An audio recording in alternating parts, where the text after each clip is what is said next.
Bonsoir. Je vous invite à prendre place. Nous allons commencer. Donc, vous le savez, le conflit israélo-palestinien est marqué par les dates en 7. C'est un petit peu étrange. 1897, le premier congrès sioniste mondial. 1917, 2 novembre, la déclaration Balfour. Et puis, 29 novembre 1947, le vote du plan de partition par les Nations Unies. Et puis, ça continue, 1987, le début de la première intifada. Et 2007, le blocus de Gaza. Ces dates-là, ces anniversaires, ces 120 ans, 100 ans, nous rappellent qu'il nous faut garder la question de la Palestine à l'ordre du jour, la question de la Palestine et des droits des Palestiniens. Et pour ce faire, nous, citoyens épris de justice, d'autant plus que nos gouvernements ne sont pas très efficaces, nous avons besoin d'outils. Le boycott en est un, et ce soir, nous allons parler plus particulièrement du boycott économique, pardon, justement, pas économique, du boycott académique et culturel. Et donc, Eyal Sivan, que certains d'entre vous connaissent bien, parce qu'il est venu plusieurs fois à Luxembourg, donc cinéaste franco-israélien, avec Armelle Laborie, productrice, se sont intéressés à la question de près. Donc, nous allons les écouter pendant à peu près 20-30 minutes. Et ensuite, Lucas Leusch, qui est donc un chercheur universitaire ici à Luxembourg, leur portera un peu la contradiction avec quelques questions. Et ensuite, la parole sera à vous. Et enfin, vous êtes cordialement invités à rester au verre de l'amitié. Je vous remercie. Ah, et pardon, une petite surprise avant de commencer avec Eyal et Armelle.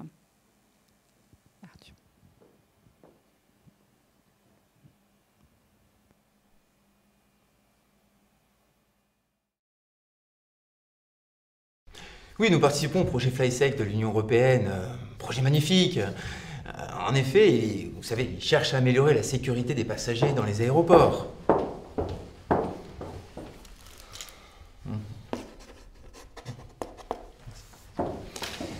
Voyez-vous, il s'agit vraiment d'une situation gagnant-gagnant. L'Union européenne profitera de notre très grande expertise dans le domaine de la sécurité. Vous savez, en Israël, tout est sécuritaire. Et la colonisation, l'occupation sont une vraie aubaine pour une société comme la nôtre. Enfin, vous voyez ce que je veux dire. Et donc, le projet FlySec vise à mettre en place des systèmes de sécurité pour les passagers basés sur l'intégration de nouvelles technologies? Oui, c'est ça. Le meilleur, c'est que nos technologies ont toutes été testées. Vous savez, notre recherche est toujours testée. C'est très pratique pour une société comme la nôtre. Enfin, ce que je veux dire, c'est que cette collaboration magnifique, ce projet qui fera profiter d'autant l'Union européenne de notre savoir-faire et nous permettra de nous renforcer dans notre recherche. C'est vraiment magnifique. Mais alors, comment se fait-il qu'une entreprise militaire participe à un programme civil de l'Union européenne? Non,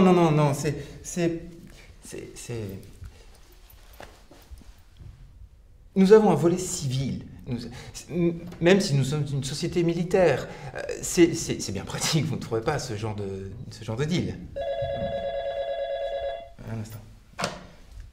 Oui, allô, oui. Vous êtes combien? Oui, nous tournons prêt, bien sûr. Oui, nous en avons en stock.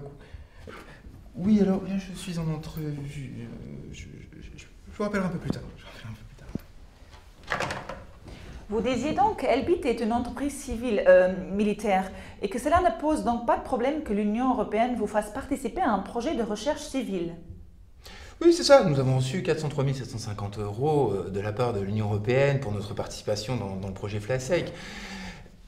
Évidemment, la recherche est proprement civile, aucun lien avec le programme de recherche militaire, évidemment. Tenez, je vais vous montrer la séparation entre les deux parties de notre entreprise. Je vais vous montrer. Venez. Bonjour. Bonjour, monsieur. Excusez-moi de vous déranger. Pourriez-vous m'indiquer le bureau de la recherche civile, s'il vous plaît? La recherche civile, c'est ici. Merci beaucoup, monsieur. Vous êtes vraiment... Vous voyez?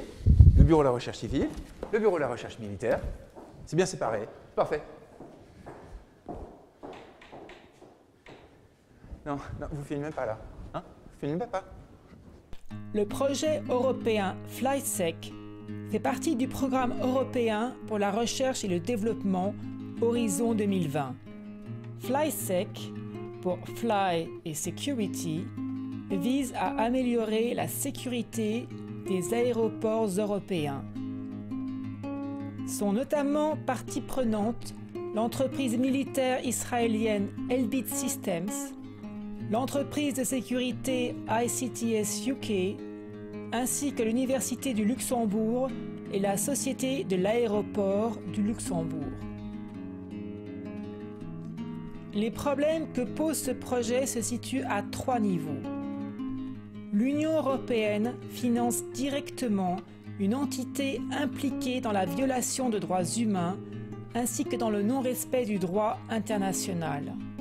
L'Union européenne légitime ainsi des pratiques illégales et immorales. L'Union européenne bénéficie de l'expérience et de l'expertise acquises dans une situation illicite.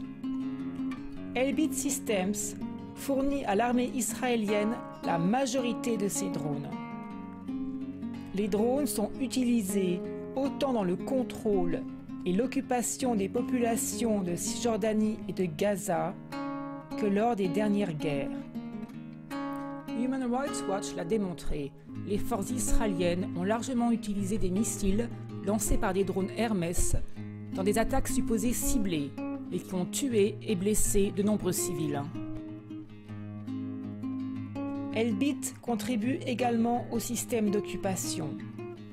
Son Intrusion Detection System équipe le mur de séparation.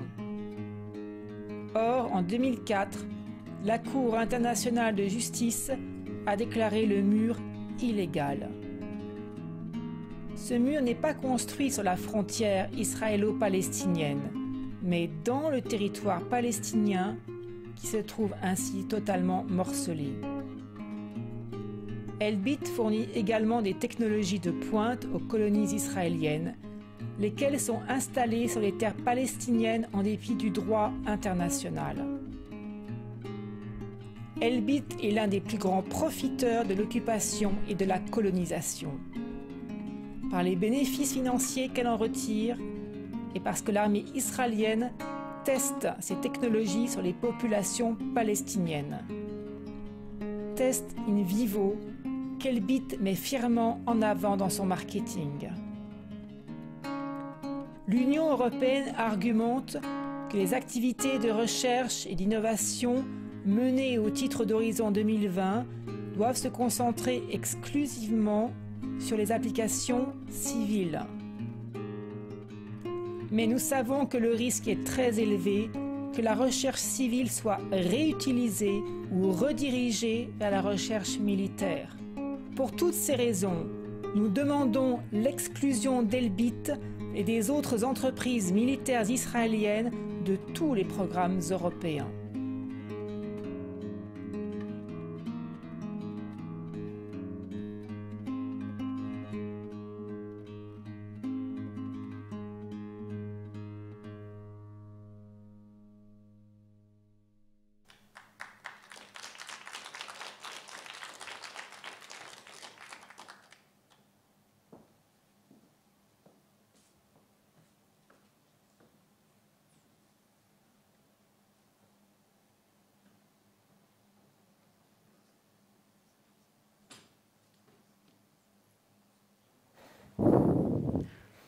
Voilà, on entend, oui, ça va.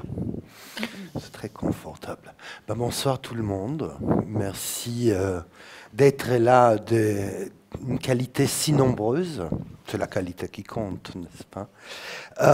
Merci pour cette invitation encore au Luxembourg. Et si on est là, comme Martine a dit, c'est dans le cadre de ces tristes anniversaires qui se termine toujours en 7, mais c'est aussi pour parler un petit peu, répondre à cette question qui est affichée sur l'écran, une arme légitime, point d'interrogation, qui a été repris, j'imagine, à partir des titres de livres qu'on a publiés avec Armel l'année dernière, qui est un boycott légitime pour le BDS universitaire et culturel de l'État d'Israël.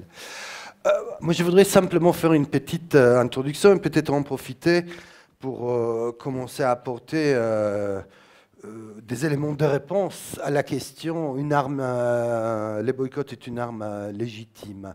Et c'est intéressant quand on parle de boycott académique et de boycott culturel, serait-il une arme légitime? Le sous-entendu que le boycott académique est une arme, le boycott économique est une arme légitime. D'ailleurs, Martine dit, on ne parlera pas ce soir de boycott économique, c'est-à-dire que, grosso modo, l'idée que les boycotts portent sur les bénéfices économiques, sur, disons, les capitales au sens propre de terme, ça, on le conçoit en tant que consommateur.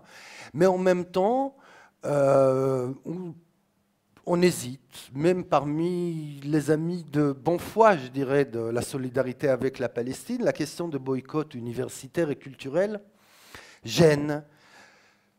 Et les arguments sont divers, j'imagine qu'on va avoir l'occasion de les développer. Ce livre vient en réalité pour répondre dès le départ, si vous voulez, les arguments contre le boycott universitaire et culturel et essayer d'y répondre. Non pas d'y répondre d'une façon idéologique, non pas d'y répondre d'une façon dans laquelle c'est la polémique elle-même, mais essayer d'apporter des éléments de faits. D'abord les faits. Les faits ne veut pas dire l'objectivité, bien évidemment, surtout pas la neutralité, mais les faits. Et les faits nous amènent, j'ai parlé tout à l'heure de capital en disant le boycott économique, on le considère comme légitime puisqu'il vient de s'attaquer au capital financier. Nous expliquons dans le livre que le capital principal de l'État d'Israël, c'est son image. Et l'image de l'État d'Israël est subordonnée à l'image de l'université et de la recherche israélienne et à la culture israélienne. Grosso modo, c'est quoi l'image israélienne? L'image d'Israël est l'image d'une, appelons-le, une démocratie libérale occidentale, avec de petites questions, le territoire, les Palestiniens, mais grosso modo, l'image est une image d'une société libérale, démocratique, dans laquelle sa frange la plus progressiste serait l'université et la culture, et ça, c'est la raison, entre autres, pour ne pas boycotter la culture. Le deuxième élément, ce serait qu'au fond, la culture et l'université, les savoirs et les arts, seront au-delà du politique. Et ils sont un genre d'un pont, un champ de dialogue qui permet d'échanger, porter atteinte à ces ponts de dialogue, comme ils disent, certains porter atteinte à la possibilité de réconciliation. Alors, je ne vais pas être trop large, je vais laisser Armel les contextes, mais je vais simplement dire, nous avons vu ce petit film d'Elbit, et il y a une chose qui manque dans ce petit film, c'est qui sont tous ces gens qui se développent sous toutes ces choses magnifiques? Où est-ce qu'ils sont? Qui sont ces chercheurs qui développent les drones pour les assassinats ciblés? Qui sont ces chercheurs qui développent les systèmes de gestion de population? Eh bien, ces chercheurs-là, forcément, ce sont des universitaires qui travaillent parfois dans des universités civiles, soi-disant, l'université de Tel Aviv, les universités de Jérusalem et autres, ou les technions. Et si l'Académie israélienne, si l'université israélienne, elle est à tel niveau de progrès, elle peut s'offrir au monde, c'est justement parce que l'université israélienne, les chercheurs israéliens, ils ont à leur disposition un laboratoire à taille réelle, un laboratoire dans lequel on peut tout expérimenter d'une façon invisible vis-à-vis de la morale, de l'éthique, de la recherche et des lois internationales. Ces endroits, ça s'appelle les territoires occupés. Les territoires occupés ne sont que les laboratoires d'expérimentation à échelle réelle de toute une panoplie des inventions et des avancées israéliennes que nous portons nous-mêmes tous dans les poches. Par exemple, j'imagine qu'il y a quelques-uns qui ont dans leur portable un Waze pour pouvoir voyager. Eh bien, Waze est un système de navigation pour les unités spéciales de l'armée israélienne, inventé par une unité qui s'appelle l'unité 8200, développée dans le cadre de l'université de Tel Aviv, transformée après avoir été servie pour la navigation, surtout pourquoi? Pour la recherche des personnes, pour trouver les personnes recherchées, eh bien, on l'a transformé ça en un objet civil. C'est-à-dire qu'on peut dire que la situation criminelle de l'État d'Israël, la situation de maintien des territoires, c'est qui permet aussi l'avancée technologique énorme. Je vais faire 2 minutes simplement pour dire qu'à partir de là, nous avons développé dans le livre trois idées principales qui sont la question de la relation entre université et propagande, grosso modo, université militaire propagande, entre culture, qu'on en parlera après, la culture et la question de la propagande, et les côtés complètement imbriqués de ce qu'on appelle d'un côté territoire occupé, de l'autre côté Israël. Mais on ne peut pas comprendre la majorité de ce que je viens de dire, et on ne peut pas comprendre les contextes de la culture et l'université israélienne sans comprendre quelque chose qui est fondamental, qui est que les milieux culturels, les institutions culturelles israéliennes, au même titre que les institutions universitaires, sont des outils dans les cadres de quelque chose qu'on appelle en Israël la hasbara, qui est en réalité la propagande. Mais la hasbara est un champ extrêmement large et qui est peut-être les contextes à partir desquels on peut rentrer et commencer à discuter la question même de boycott culturel et universitaire. Donc la hasbara, c'est Armel. Oui, Hasbara, c'est moi. Bonsoir. Donc, Eyal est israélien, moi je suis française, on travaille ensemble depuis longtemps, j'ai produit la plupart de ses films, mais aussi d'autres films de cinéastes du Moyen-Orient et du Maghreb. Bref, tout ça m'a donné l'occasion depuis plus de 20 ans d'aller assez régulièrement en Israël-Palestine et donc de connaître un petit peu cet endroit.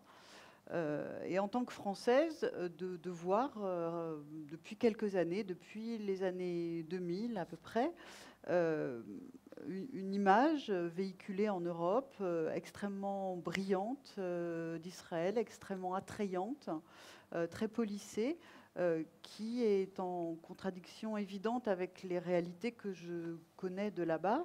Et puis avec le temps, l'écart s'agrandit de plus en plus, c'est-à-dire plus la situation est terrible là-bas, plus l'image est jolie ici.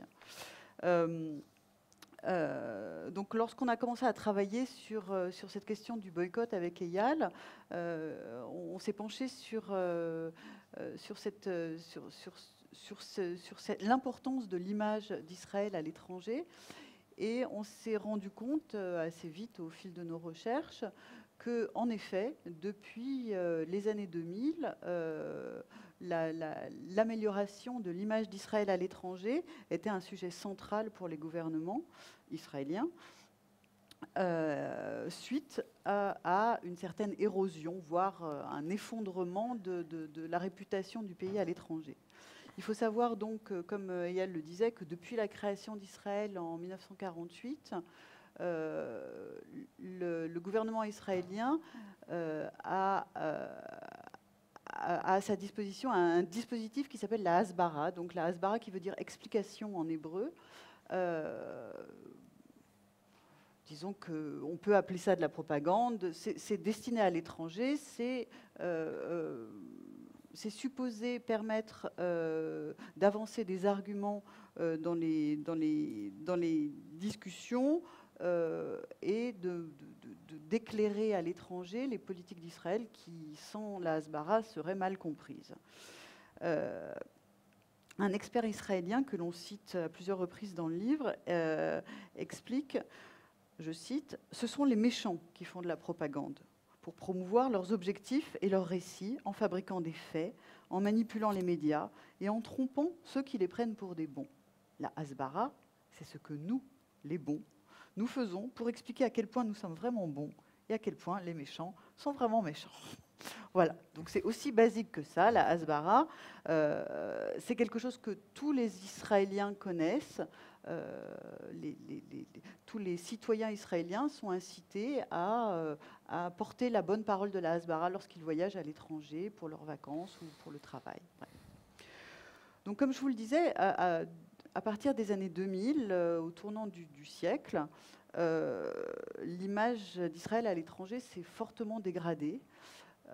pour une raison très simple, c'est qu'avec la seconde intifada et la répression violente de cette intifada et la couverture médiatique de ces événements, grâce aussi en particulier à un nouveau média de l'époque qui était Internet, le monde entier a pu voir à quel point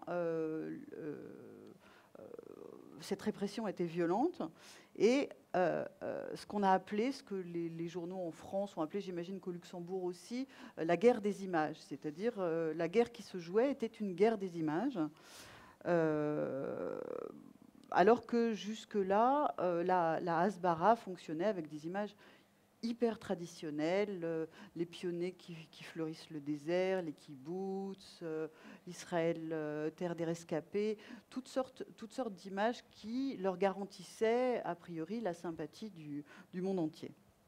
Mais ces images ne fonctionnent plus face à des images aussi choquantes que celles de la destruction du camp de Jenin ou la mort de ce petit garçon, Mohamed El Doura, qu'on a tous vu, qui ont vraiment ébranlé l'opinion internationale. Donc pour les autorités israéliennes, c'est très simple. Après tous ces événements du début du siècle, leur conclusion, c'est que le vrai problème d'Israël, c'est un problème d'image. Et donc, pour résoudre ce problème d'image, ils font appel à des spécialistes de l'image et du marketing, donc, et en particulier un monsieur qui, à l'époque, au début du siècle, au début des années 2000, était basé à New York, dans le corps diplomatique israélien à New York, qui s'appelle Ido Aharoni, qui depuis est devenu le responsable de ces campagnes de marketing d'Israël à l'étranger. Pour résumer la situation à l'époque, donc au début du siècle, Ido Aharoni explique ceci. Malheureusement, pendant des années, Israël n'a pas eu d'approche proactive. Nous voulions remporter les débats contre nos adversaires et nos détracteurs, et nous étions engagés de tout cœur dans ces débats, mais nous avions oublié qu'aucune marque ne peut prospérer sur la seule gestion de crise. Vous ne pouvez pas réussir une campagne de marketing en parlant de vos problèmes. C'est pourtant ce que nous faisions. Alors nous avons décidé de nous faire aider. Il était temps de retourner aux fondamentaux du marketing, parler des atouts du produit et pas de ses défauts. Nous avons donc mis en œuvre une toute nouvelle approche pour la diplomatie israélienne en la couplant avec le marketing et le branding. Donc voilà, une nouvelle ère s'ouvre pour la communication israélienne à l'étranger. Et pour travailler en marketing, les outils, ce sont les études, les sondages qui sont menés auprès des populations. Et donc tous les experts en marketing qui commencent à travailler sur la marque Israël, puisque ça devient une marque, tous les sondages, toutes les études d'opinion qui sont menées dans le monde au sujet d'Israël montrent que Israël est considéré comme un pays agressif et dangereux, voire même le plus dangereux pour la sécurité du monde. Parfois ex aequo avec l'Iran, mais parfois en première place. Les experts en communication concluent donc qu'il est absolument nécessaire de dissocier la marque Israël du conflit. Ce qu'ils appellent, dans leur langage de communicant, les malheureuses circonstances de la région. C'est la manière de parler du conflit qui n'est pas choquante. Ils disent, même ceux qui pensent qu'Israël a raison ne se sentent pas attirés par le pays. Pour eux, Israël, c'est toujours des mauvaises nouvelles. Ma conclusion, c'est que le plus important, ce n'est pas d'avoir raison, mais c'est d'être attractif. Si vous n'êtes pas attractif, ça devient très difficile d'être compétitif. Donc, la politique menée par ces experts de la communication, c'est une politique de repositionnement, c'est-à-dire qu'on ne change pas le produit, on ne modifie pas le produit lui-même, mais on essaie de modifier la perception du produit par le public. Le public cible, c'est les Occidentaux, et en particulier les Occidentaux qui n'ont pas d'opinion sur le conflit israélien, qui ne sont pas vraiment intéressés par la question. Les experts en communication estiment que ça représente 75% de la population occidentale, donc c'est un public cible vraiment intéressant, ça représente du monde. Et c'est cette population qui est visée par la stratégie de repositionnement israélienne, qui tient en 3 points. Donc dissocier Israël du conflit. Israël n'a plus rien à voir avec ces maléreuse circonstances de la région. Associer au contraire des images très positives au pays. Et ensuite, mettre en valeur les morales, les valeurs convergentes entre Israël et les pays occidentaux. C'est-à-dire, comme disent les experts en marketing, faire pencher la balance de ce qu'Israël veut dire vers ce que le public étranger veut consommer. Fort de toutes ces expertises, en 2006, un an après l'appel à la solidarité lancé par la société civile palestinienne avec le BDS, et juste après l'attaque israélienne sur le Liban, et les réactions internationales outrées, scandalisées qui ont suivi, alors qu'un énième sondage conclut que, je cite, « la marque Israël est, avec un écart considérable, la plus négative jamais mesurée et se range en bas du classement pour presque tous les critères », c'est-à-dire qu'on ne peut pas tomber plus bas. La ministre des Affaires étrangères de l'époque en Israël, Tzipi Livni, lance le programme Brand Israël, avec le slogan « Énergie créative »,« Creative Energy », destiné donc à séduire les populations occidentales, le public cible. Tout ça dirigé par le diplomate israélien qui était basé à New York au début des années 2000, Ido Aharoni. Et la stratégie de la diplomatie israélienne décide que les produits d'appel pour mettre en avant la marque Israël, c'est les universités et la culture israélienne. En 2009, Aryeh Mekel, qui est responsable des affaires culturelles et scientifiques au ministère des Affaires étrangères en Israël, quelques semaines, donc en 2009, quelques semaines après les bombardements sur Gaza, déclare « Nous allons envoyer à l'étranger des romanciers et des écrivains connus, des compagnies théâtrales, des expositions.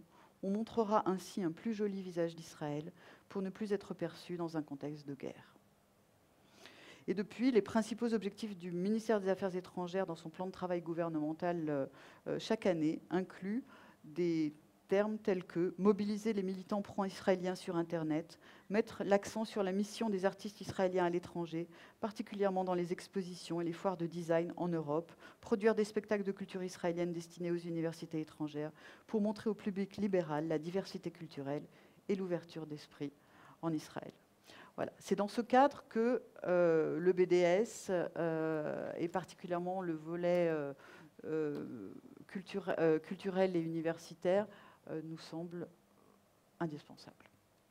Je voudrais ajouter, après ce contexte qui est l'Asbara, et donc cette position extrêmement proactive du gouvernement israélien, et avouer et assumer la mise en avant de la culture et de l'université et d'acquis universitaire israélienne comme une vitrine de l'État, ça va aussi avec toute une série des opérations marketing, y compris celle qui peut être la plus réussite de tous, qui est l'opération Tel Aviv.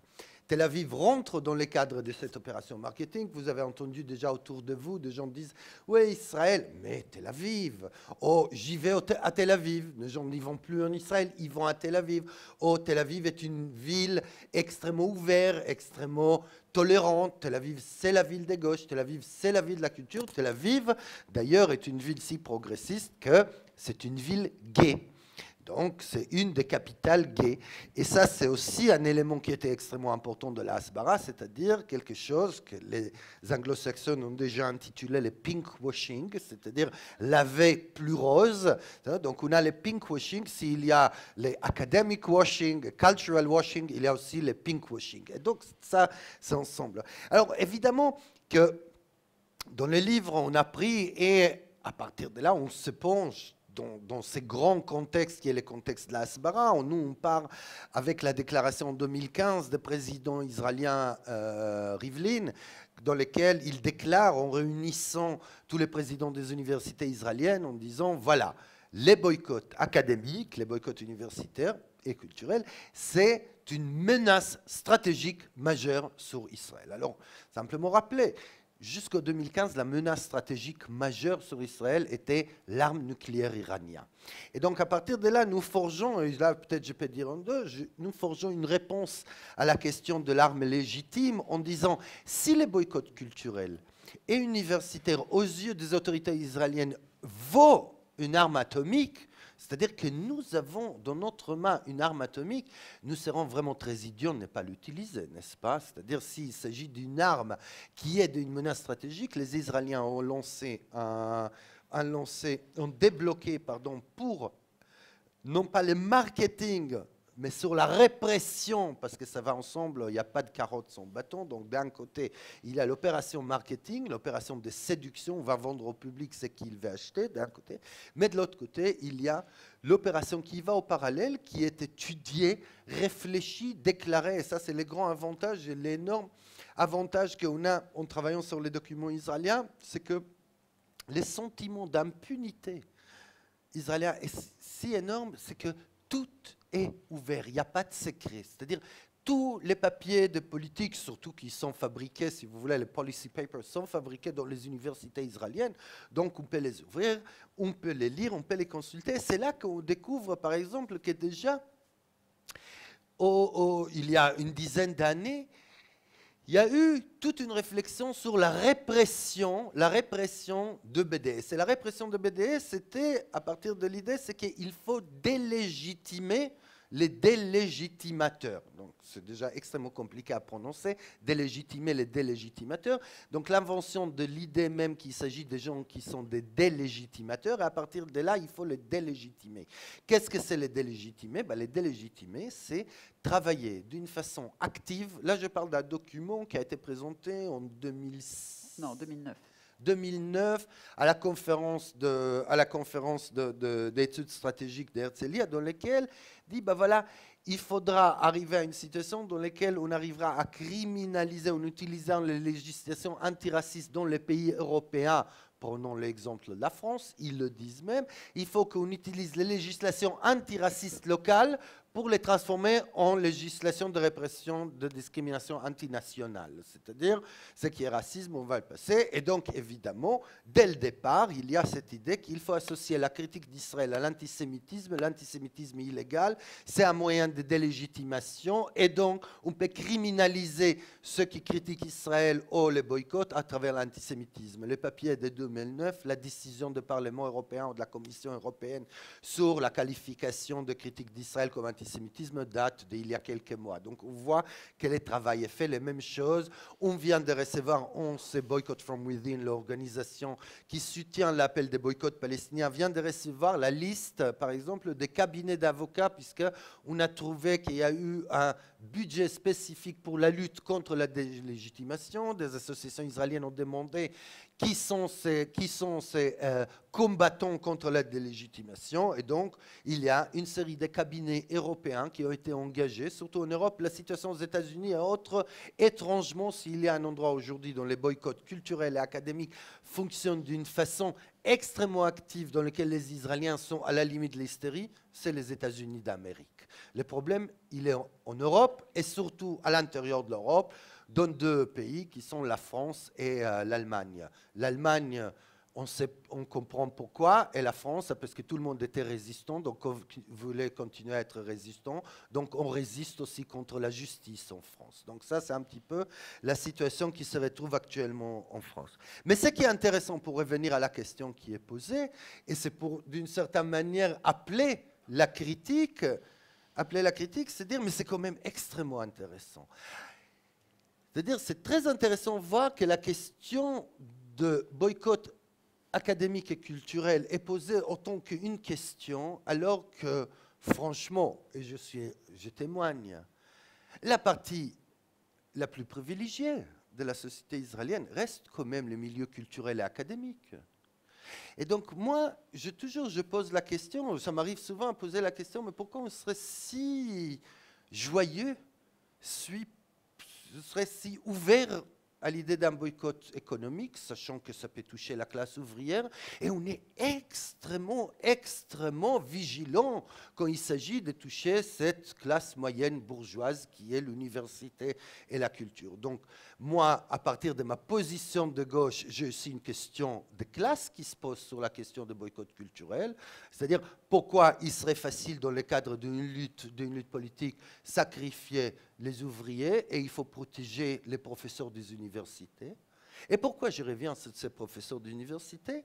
Parce que les Israéliens le disent eux-mêmes. Les professeurs israéliens le disent eux-mêmes. On cite Katsir, qui est le président des groupes de recherche en physique appliquée dans l'université de Tel Aviv. Donc, Avraham Katsir, c'est un très grand groupe de recherche extrêmement connu et actif dans le monde. Il dit chacun de nous est à la fois citoyen israélien et actif dans les domaines militaires. C'est un professeur d'université qui parle. Je suis un universitaire. J'ai fait mon service militaire et j'ai aussi travaillé plusieurs années pour Rafael.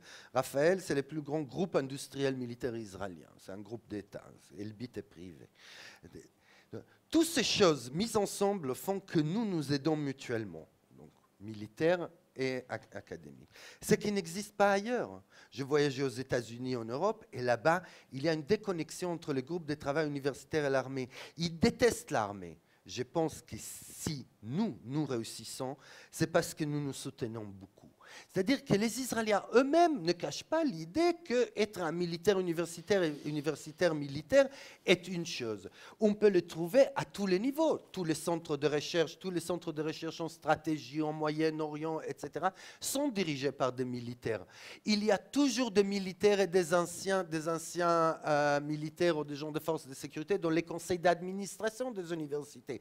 Les chargés des relations internationales de l'université hébraïque actuellement, anciens chefs des services secrets israéliens de Shin Bet, comme c'est le cas des présidents de l'université de Haïfa.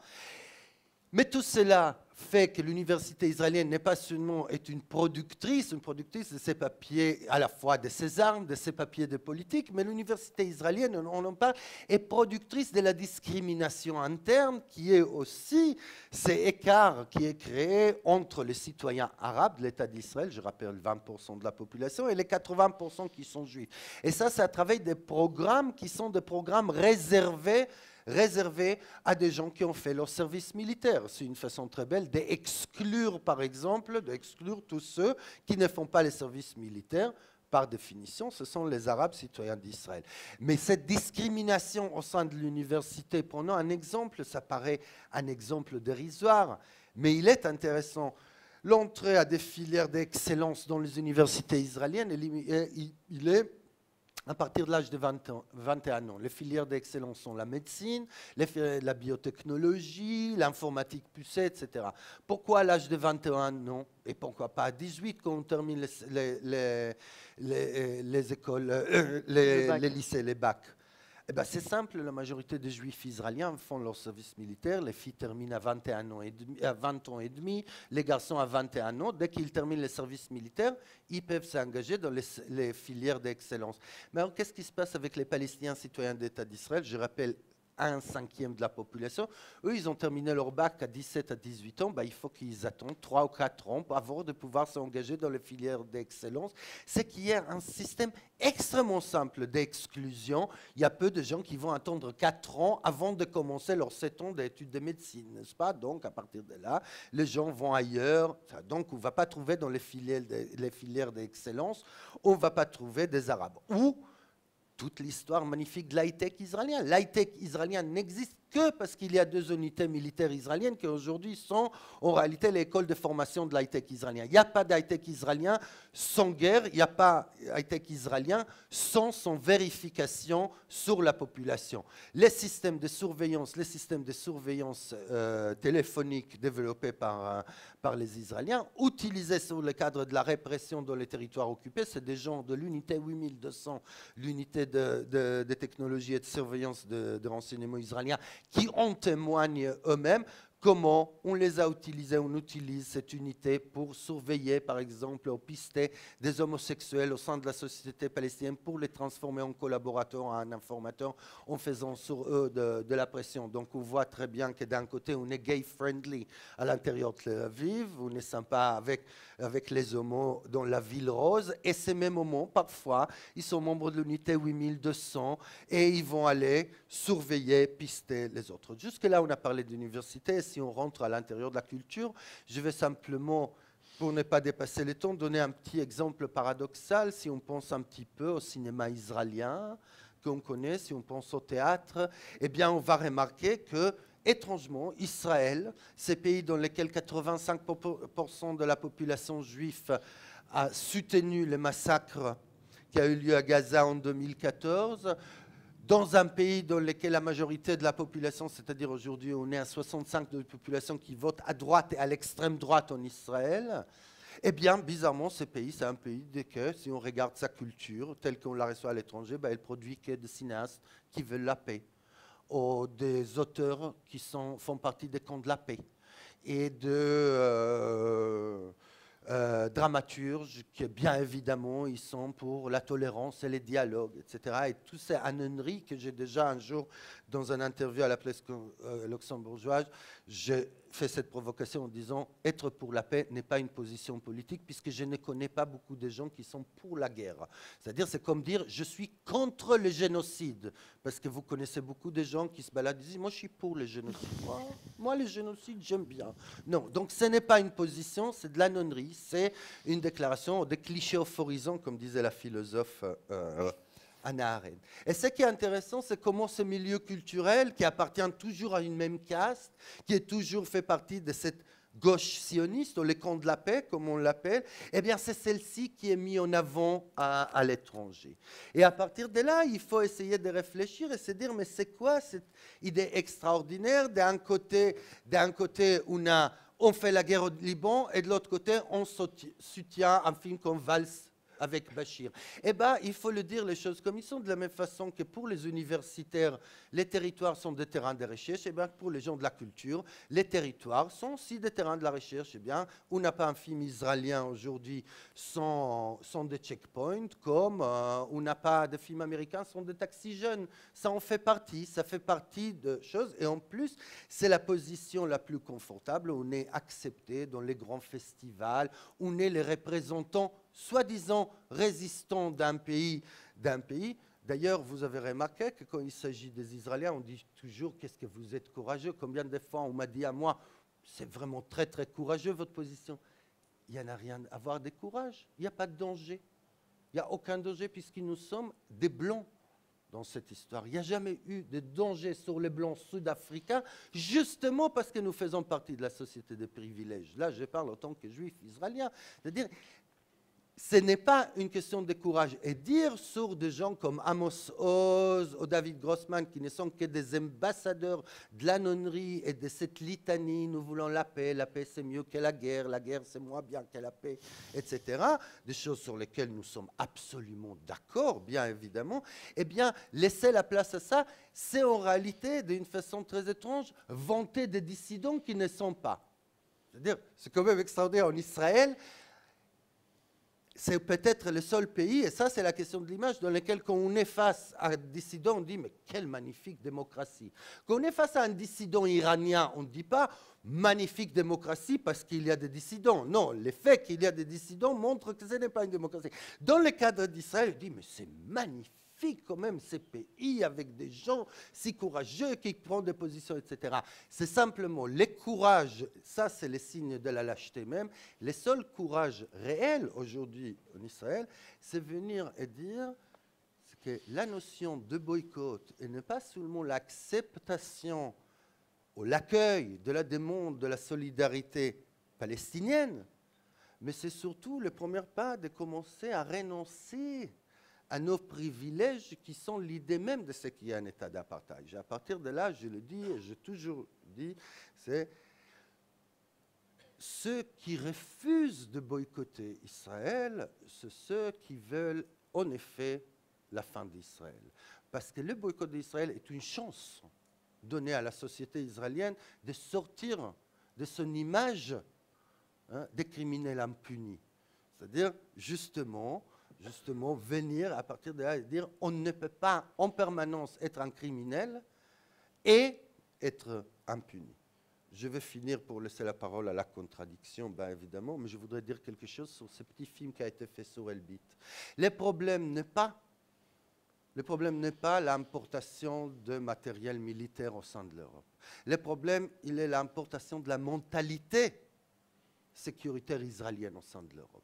Le problème n'est pas si l'aéroport de Luxembourg va être un aéroport qui va être équipé avec les systèmes de Elbit, mais les systèmes de Elbit sécuritaires viennent avec une mentalité qui est il y a forcément une frange de la population qui est une frange suspecte et il y a une autre frange de la population qui ne l'est pas.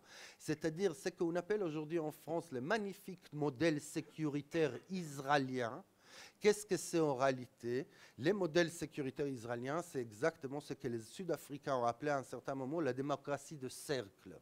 Les Sud-Africains ont toujours refusé l'idée qu'ils ne sont pas une démocratie. Ils ont dit oui, nous sommes une démocratie pour les Blancs, moins de démocratie pour les colorés et pas de démocratie, et un petit peu moins de démocratie pour les Noirs. Nous disons, et les livres se terminent là-dessus, c'est que la question de boycott dépasse la question israélo-palestinienne aujourd'hui. La question de la criminalisation de boycott académique et culturel est une limite à ce qui est l'action politique possible aujourd'hui des citoyens en Europe. C'est-à-dire, il y a des choses politiquement qui ne sont intouchables. Et qui sont les intouchables? Ceux qui pensent, ceux qui créent. Tout le reste sont les touchables. Et c'est intéressant parce qu'il se trouve que dans la couche de ceux qui travaillent et qui ne sont pas ceux qui travaillent autant qu'ouvriers et qui ne sont pas les universitaires et les acteurs culturels, on va retrouver que là-dedans il y a des questions qui sont à la fois des questions de classe, à la fois des questions de race, et bien souvent des questions de genre. Ça veut dire qu'il y a une partie aujourd'hui de la population, au nom de la sécurité, qui risque de ne plus être défendue dans le cadre de la démocratie. C'est le cas israélien, c'est ça le modèle israélien. Voilà.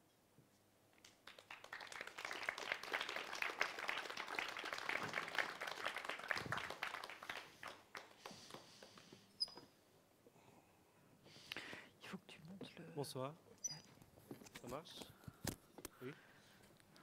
Ouais. Merci. Nous, on entend. Vous m'entendez, c'est le principal. Merci de l'invitation. Et donc, on m'a demandé ce soir de venir pour essayer de mettre un peu de contradiction, de provoquer le débat, d'initier le débat. Donc, je vais vous poser quelques questions. Je ne veux pas monopoliser la parole parce que je pense que la présentation, ou pour ceux qui ont lu l'ouvrage, vous devez certainement aussi avoir beaucoup de questions à poser, donc voilà, je vais juste poser deux, trois questions et ensuite je crois que vous aurez la parole et l'occasion aussi de dialoguer avec les auteurs de l'ouvrage. Donc peut-être pour les questions, je pense que dans l'ouvrage, dans la présentation aussi, vous adressez beaucoup les réponses au boycott, les réactions que provoque aussi le boycott, mais peut-être qu'il reste un peu en suspens quelques points sur peut-être plus le fonctionnement de ce boycott. Comment est-ce qu'il fonctionne? Et c'est peut-être un peu là-dessus que je vais axer mes questions, parce que c'est aussi un peu là-dessus peut-être que j'avais mes propres interrogations. La première question qui m'est venue un peu à l'esprit en lisant l'ouvrage, c'est qu'il y a une assez claire distinction qui est opérée entre individus et institutions. Donc, les individus seraient les chercheurs, les artistes, les institutions, les universités et les centres de culture ou autres. Et concernant les individus, donc là la question se portera un peu plus sur les individus, Vous mentionnez que ceux-ci sont boycottables seulement si ils, pour résumer, c'est peut-être, mais s'ils, disons, ils représentent les positions actuelles des sphères dirigeantes israéliennes. Et voilà, ça c'est pour la question des individus, et donc que leur appartenance à une institution universitaire ou culturelle israélienne ne suffit pas pour, comme motif de boycott. Ma question va être, comment peut-on être exactement sûr de catégoriser correctement les individus, c'est-à-dire ceux qui seraient boycottables, ceux qui ne le seraient pas? Comment peut-on être sûr de catégoriser leur position? Est-ce que c'est toujours très évident de savoir la position de tout un chacun? Est-ce qu'il n'y a pas aussi un risque de dérive éventuellement?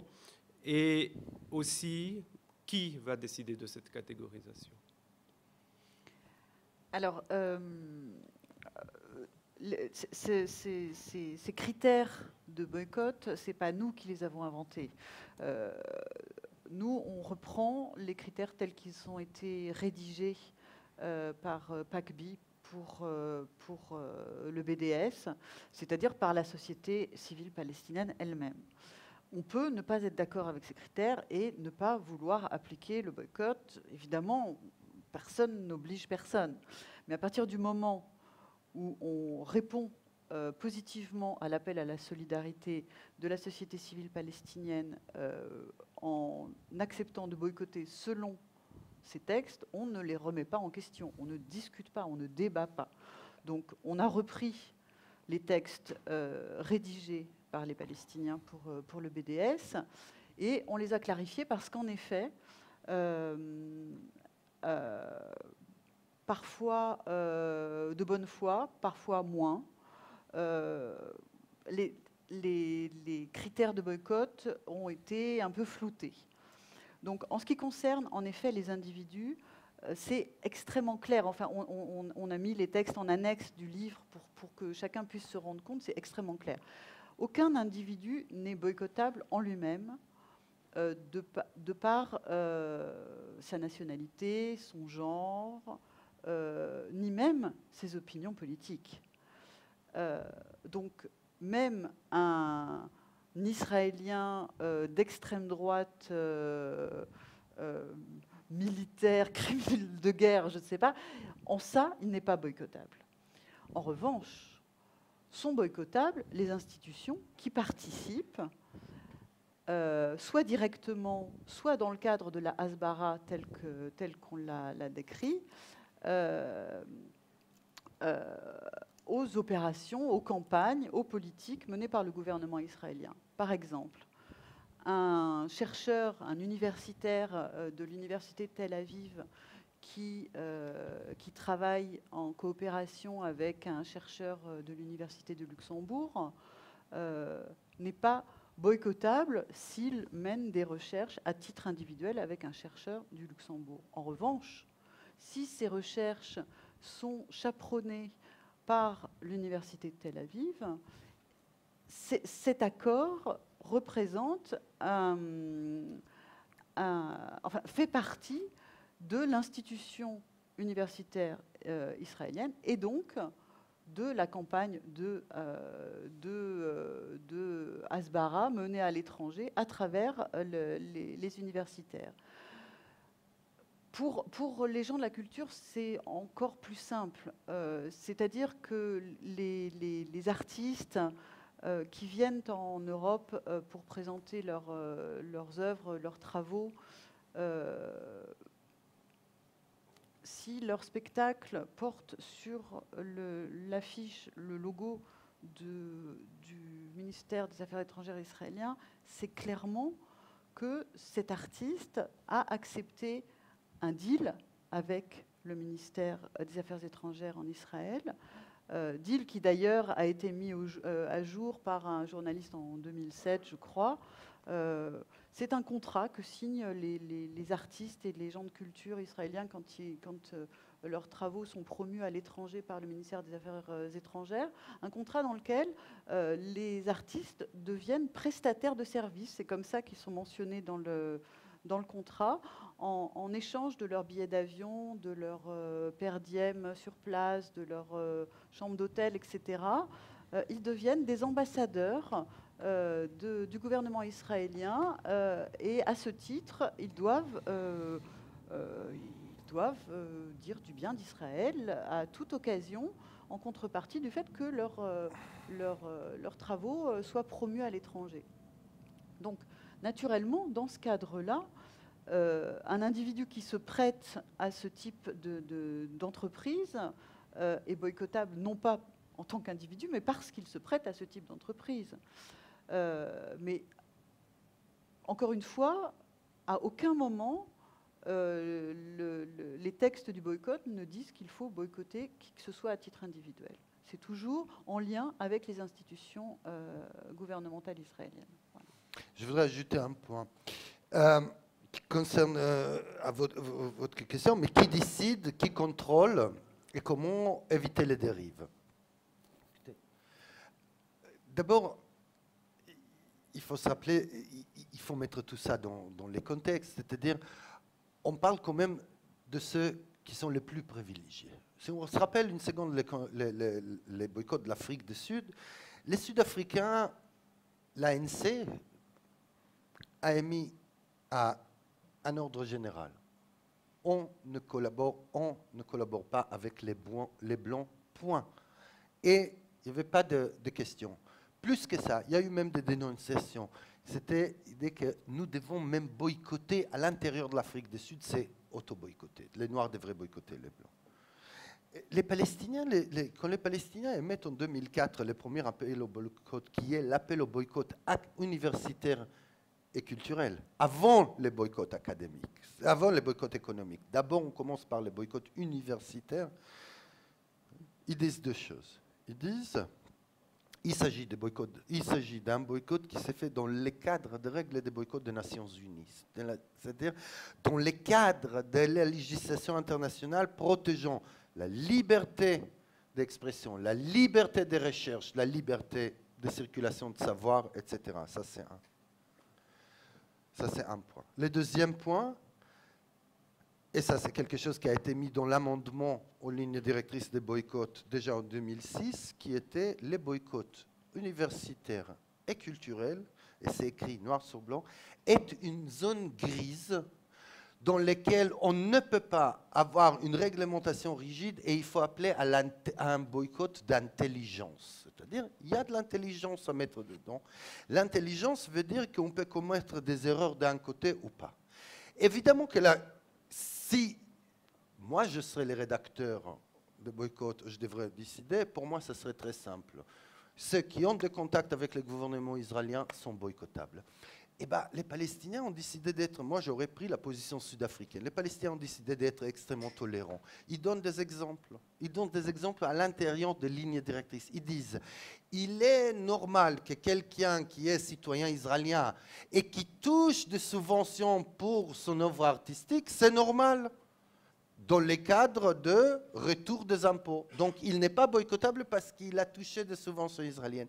Mais de la même façon que quand je paye des impôts et que je reçois de l'eau dans mon robinet, je ne suis pas obligé à mettre un panneau « J'aime la société d'eau de Luxembourg ». Je ne suis pas obligé, parce que j'ai reçu une subvention culturelle, de mettre un panneau sur mon film « J'aime l'État d'Israël ». Ben, c'est ça l'idée des boycotts. Le fait que l'État donne retour des taxes aux subventions, c'est tout à fait normal. D'ailleurs, en Israël, on se vante.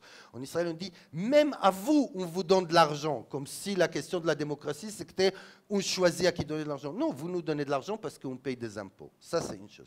Mais à partir de ces moments-là, la question, elle est vis-à-vis de l'étranger. On parle bien de la question de l'image de l'État d'Israël. Si j'accepte, autant que cinéaste israélien, faire un film contre l'occupation. Oh, prenons un exemple concret, ne parlons pas de... J'ai fait un film dans lequel j'interviewe les 5 chefs des services secrets israéliens. Un film qui s'appelle Gatekeepers. Je veux un film qui dénonce la torture, qui dénonce les démolitions de maisons, qui dit que dans lequel il y a le deuxième ou premier chef de Shin Bet, deuxième chef de Shin Bet israélien dit « Nous nous conduisons dans les territoires occupés comme les Allemands dans les zones occupées ». Un film extrêmement critique, mais dans lequel ce film est distribué par le ministère des Affaires étrangères israélien. Ce film, s'il est distribué par le ministère des Affaires étrangères israélien, s'il est présenté à l'Oscar par le ministère des Affaires étrangères israélien, si aujourd'hui tous les consulats israéliens dans le monde ont ce film dans leur catalogue, ça veut dire que ce film est un film de propagande. C'est-à-dire, c'est eux qui qualifient la propagande. Vous demandez comment contrôler, c'est très simple.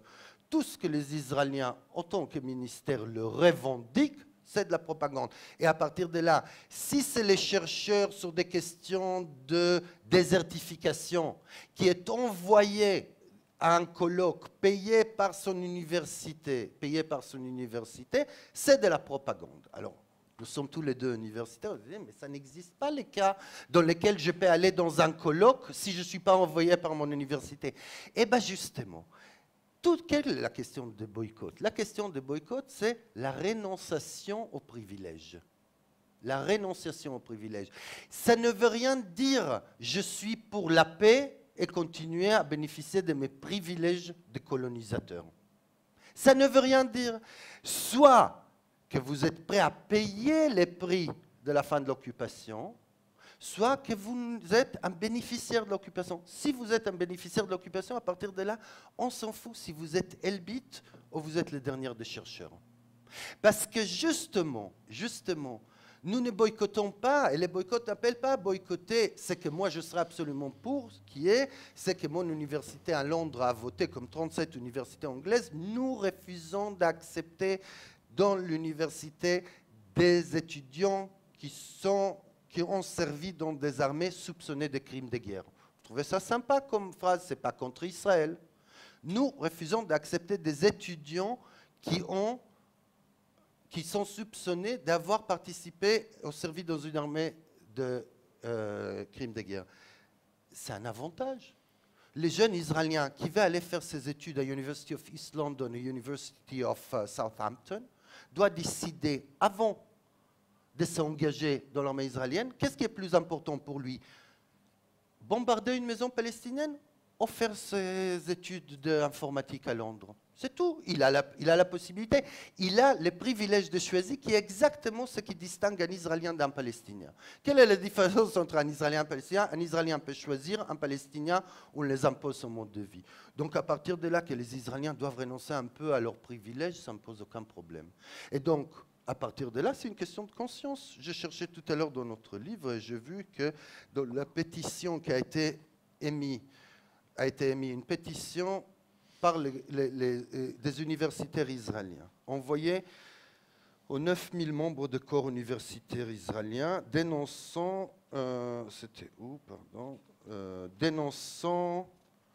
c'était extrêmement...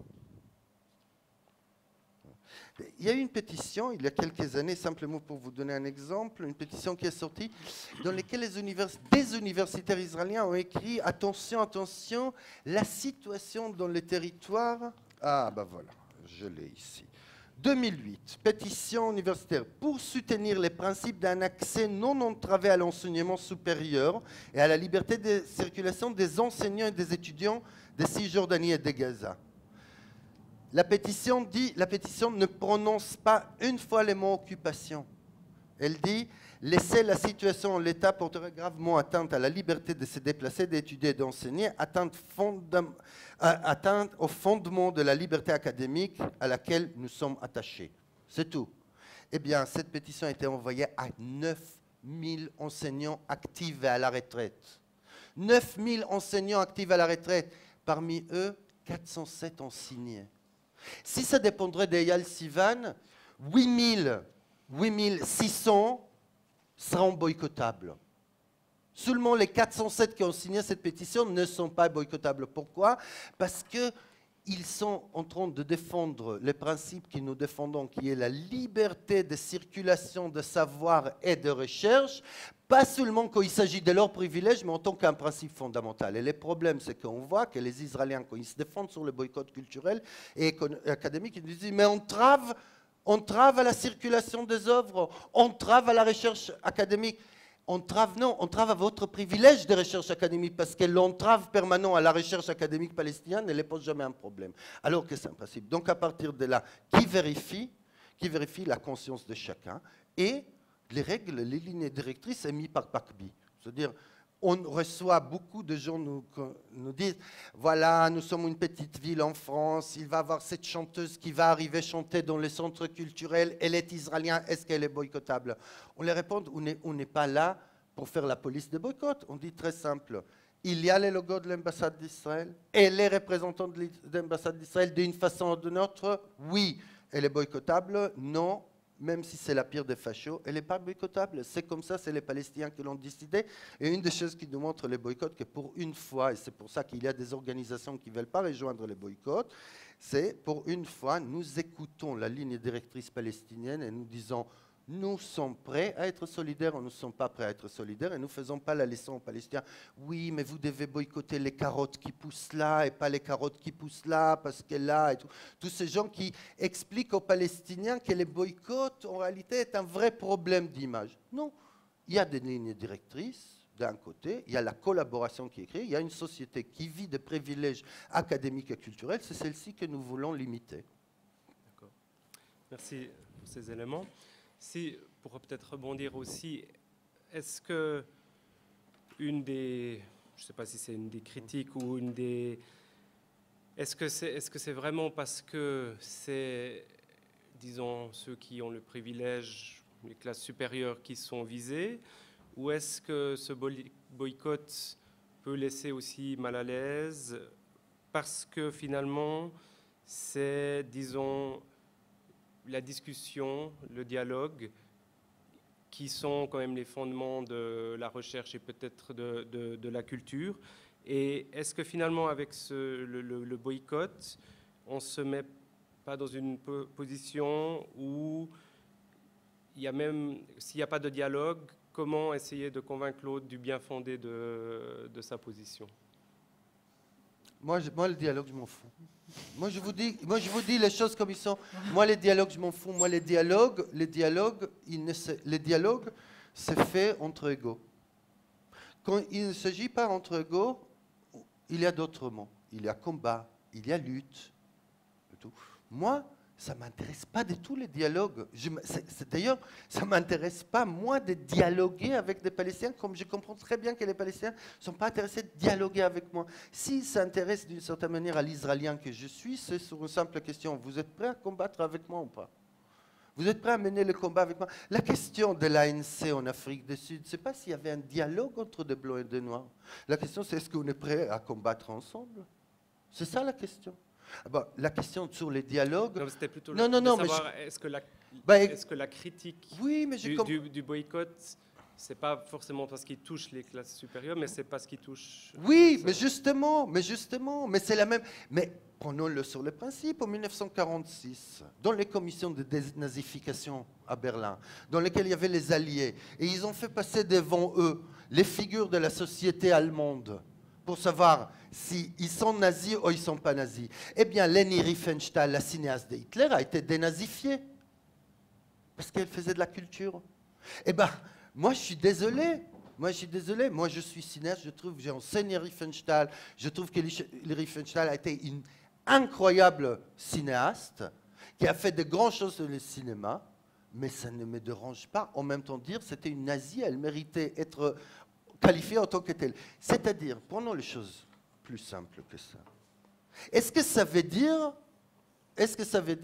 que dans le cadre de la guerre, la culture et l'université est toujours de bon côté? Parce que si on dit l'université et la culture, c'est toujours un champ de dialogue, alors ça veut dire que toujours, toujours, l'université et la culture sont des choses. Moi, je suis désolé, l'école de médecine, je n'ai pas besoin d'aller chercher toujours loin. L'école de médecine de Berlin, c'est une école de production, était dans les années 30, une école de production de criminels. Ce n'est pas parce que c'est une école de médecine. Et c'est les mêmes choses. L'université d'Heidelberg était un vivier de pensée réactionnaire nazie. C'était un dialogue. On peut créer un truc qu'on appelle nazisme et dialogue, par exemple. Moi, je suis contre, en principe, nazisme et dialogue. Mais je pense qu'il y a des moments dans lesquels on combat, on ne dialogue pas. On n'est pas dans les dialogues, on est dans les combats. Et justement, les dialogues et les privilèges de ceux qui peuvent. Parce que quand vous dites dialogue, c'est la condition, ce n'est pas qu'il y a un dialogue. Si vous voulez organiser maintenant un dialogue avec quelqu'un de Gaza, un universitaire de l'université de Gaza, comment on fait ? L'Israélien de Tel Aviv vient, il dit, moi je suis prêt, moi. Il est où, le Gazaoui, là? Pourquoi il n'est pas là? Pourquoi il n'est pas là?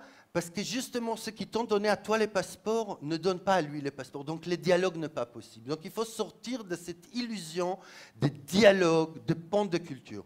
La question c'est, est-ce qu'on est prêt à combattre ensemble et sur quel principe? C'est tout. Il n'y a pas de dialogue entre porteurs de valises et Algériens. Il y a à amener des armes, à amener de l'argent, à amener de la solidarité, à amener des produits culturels, à jouer ensemble pour un avenir. Mais on ne peut pas créer un dialogue dans lequel la base des dialogues est ce dialogue absurde et ridicule dans lequel la gauche sioniste nous a toujours dit, et tout, parce que vous voyez, s'ils font un événement culturel, il y aurait toujours un arabe. Comme dans la pastèque, vous avez ces morceaux noirs à l'intérieur que vous doit aller cracher, ben c'est la même chose. Ça serait tout des gauches rouges, avec des petits trucs avec un arabe ou deux arabes pour dire, nous, on dialogue avec les arabes. Et donc, à partir de là, qu'est-ce qui va se passer? Qu'est-ce qui va se passer? Toute la question, ça serait sur... Nous, on est bien. Nous, on est tout là, en masse, on est prêt à dialoguer. Mais vous, de votre côté, il est où votre camp de la paix? Il est où vos cinéastes de gauche, etc., etc. Eh bien, il y a une condition qui est la situation dans le cadre de la violence de genre. Il n'y a pas de dialogue entre le violeur et la violée. Je suis désolé. Il y a punition, il y a non-impunité, mais on ne peut pas forcer, au nom de je ne sais pas quel principe, dire la violée. Elle doit être dialoguée avec leur violeur, et si elle le refuse, en plus, c'est sa faute, parce qu'elle refuse le dialogue. Évidemment que celui-là qui a le pouvoir accepte le dialogue. Eh bien, il faut réduire un petit peu le pouvoir de ceux qui ont le pouvoir, c'est-à-dire un petit peu porter atteinte aux privilèges. C'est toute la question de l'apartheid. Et finalement, dernière question avant, je pense, de vous passer la parole. Je suis sûr qu'il y a beaucoup d'autres interrogations. C'est peut-être une question qui va au-delà du BDS, au-delà de ce que, aussi du sujet peut-être de ce soir, mais il y a une phrase sur laquelle je me suis arrêté et qui est au tout début de l'ouvrage, c'est que vous marquez que vous défendez une circulation de l'art et du savoir émancipé du joug du pouvoir. Et finalement, je me suis un peu demandé, mais est-ce que le savoir et la culture ne sont finalement pas toujours pris dans des jeux de pouvoir? Et est-ce que ce n'est pas finalement quelque chose qui n'est pas possible à réaliser? Bon, c'est peut-être une question un peu plus philosophique. Oui, c'est un idéal, mais par définition, les idéaux sont inaccessibles. C'est vers ça qu'il faut tendre. Oui. Mais je pense que vous posez une question extrêmement importante et qui est justement, nous le savons, oui, la culture et le savoir sont si vous voulez, conditionnés, soutenus au pas, entravés par en tous les cas, il y a une relation complexe entre pouvoir et culture et savoir. Ça, c'est absolument sûr. Nous utilisons le mot jug parce qu'il y a une différence entre influence, être et les jugs. C'est-à-dire cette injonction qui existe aujourd'hui d'une façon extrêmement absurde sur trois milieux, si vous voulez. Il y a le milieu de la culture, le milieu du sport et le milieu de l'académie. C'est quand même assez extraordinaire que on a parlé tout à l'heure de dialogue, on a parlé de ces choses d'ouverture. Eh bien, quand on fait du sport, c'est avec un drapeau qu'on fait du sport. C'est-à-dire, la manifestation par excellence nationaliste, c'est quoi? c'est le sport, alors que le sport devait être universel. Les mêmes choses, la culture. Vous prenez la série de films qui sont au Festival de Cannes, ben vous voyez qu'entre parenthèses, c'est Iran, c'est Espagne, c'est France, etc. C'est national. Et les mêmes choses sur la recherche. Plus on rentre dans une société globalisée, plus de quelque chose dans lequel, qui peut dire aujourd'hui qu'une recherche est une recherche américaine plus qu'une recherche luxembourgeoise? On sait que ce n'est pas possible. Plus le jug de nationaliser symboliquement ces éléments devient fort. Eh bien, je dis, si le boycott, dans le cadre de la Palestine, est une possibilité aussi de venir et dire, ce n'est pas parce que je suis un professeur à l'université à Paris, dans la physique, et je suis lié au CERN, que vous pouvez m'obliger à travailler avec des criminels de guerre israéliens. C'est une façon, au contraire, de se dire, mais attendez, ce n'est pas simplement les critères économiques que nous savons tous les deux aujourd'hui qui sont les premiers des critères universitaires. Nous voulons aussi des critères éthiques. Nous voulons que l'université, par exemple, comme on fait des étudiants dans une université française, qui viennent et disent « Nous avons le droit dans la cantine n'est pas avoir des OGM, nous avons le droit n'est pas être empoisonné. Ben, nous avons aussi le droit de demander que notre université n'achète pas des Hewlett Packard, que notre université ne fasse pas des contrats avec Elbit. » C'est-à-dire, c'est la question justement de la liberté même des relations. Les relations entre États et universités, moi je dis, acceptez aujourd'hui ce qui demande Israël à l'Europe, c'est-à-dire contrôler vos universitaires qui n'auront pas le droit de dire qu'ils boycottent, c'est un entrave à la liberté académique.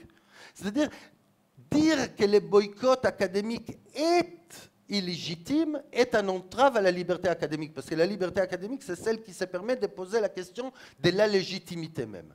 C'est ça que nous faisons, nous posons la question. Et tout d'un coup, il y a des gens qui disent, bah oui, c'est normal qu'on interdit les boycotts académiques. Bah, si on interdit les boycotts académiques, si on accepte l'interdiction des boycotts académiques, on accepte demain l'interdiction de certains champs de recherche.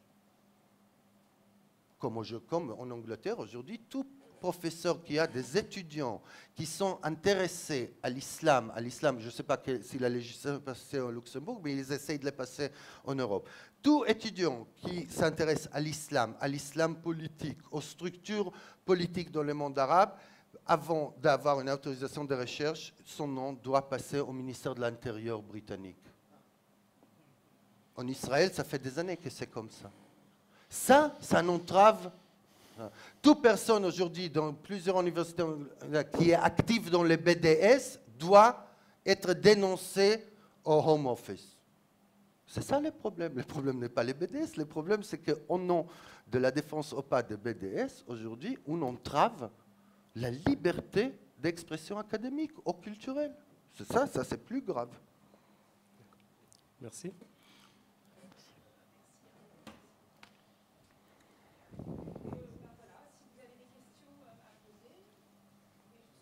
Je vous passerai le micro.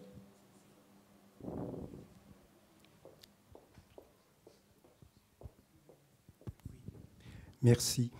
Vous avez lu la réaction de Laurent Geoffrin de Libération? Écoutez, la vie est courte. Oui.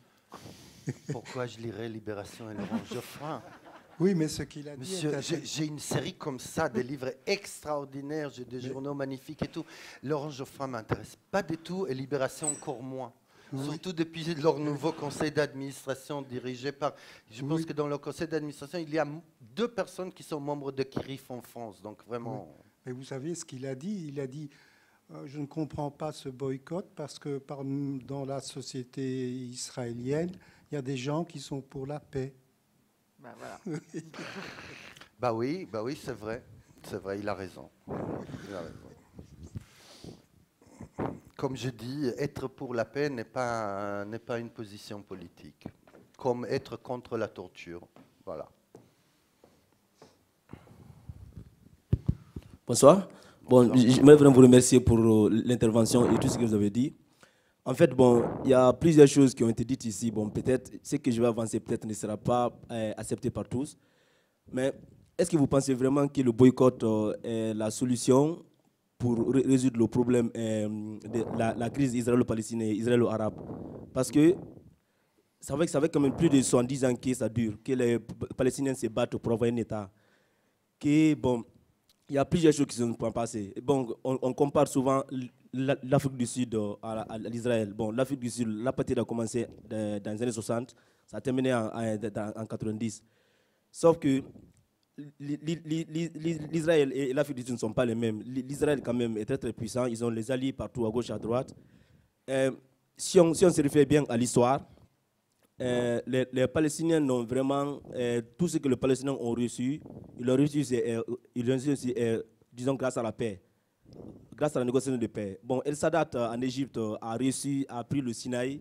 Il ne l'a pas fait avec la guerre. Il a négocié avec Begin. Il a repris le Sinaï. La bande de Gaza a été quand même un peu reconnue. C'est lorsque Shimon Peres et autres là ont signé des accords de paix, ils ont reçu ça. Donc l'histoire nous a renseigné que tout ce que les Palestiniens ont reçu, ils ont tout reçu par la paix. Bon, à mon avis, continuer le boycott, c'est vraiment faire le jeu d'Israël. C'est faire le jeu d'Israël parce que la seule chose que les Israéliens, ce que les Israéliens demandent, c'est ici être reconnus. Bon, je sais que ça, c'est un gros mot dire qui est être reconnu. Si on voit bien ce qui s'est passé, les Palestiniens ont perdu leur terre, tout et tout. Mais ce que moi je demande, il faut vraiment mettre ici les Israéliens devant leurs mots, de prendre ici par les mots. Ils veulent être reconnus ici. Donc, ils disent qu'ils construisent des murs de séparation à gauche et à droite parce qu'ils ne sont pas en sécurité. OK? Ben, comment, personnellement, pour ne pas de suicidaire, comment peut-on accorder ici l'indépendance à la Palestine si vous avez au sud la bande de Gaza et le Hezbollah qui ne jure que pour détruire l'Israël. Vous avez au nord le Hezbollah qui fait la même chose, le Hamas fait la même chose.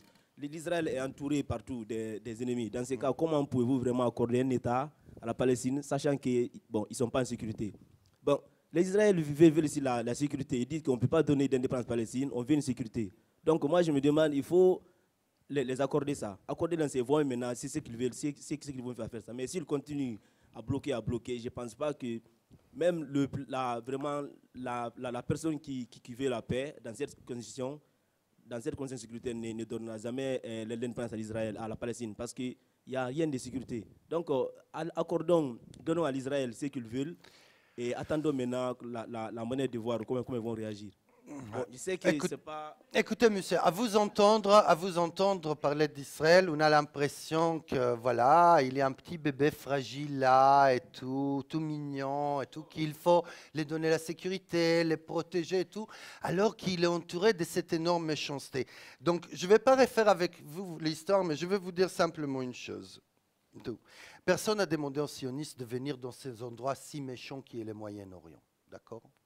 C'est-à-dire, si vous croyez vraiment que cet endroit, c'est un endroit plein de voyous méchants, pourquoi vous êtes venus là, dans ce cas-là? Bah alors, allez ailleurs, allez à Luxembourg, c'est génial, c'est calme, il n'y a pas beaucoup d'Arabes, il y a Liechtenstein à côté, Belgique, Allemagne et tout.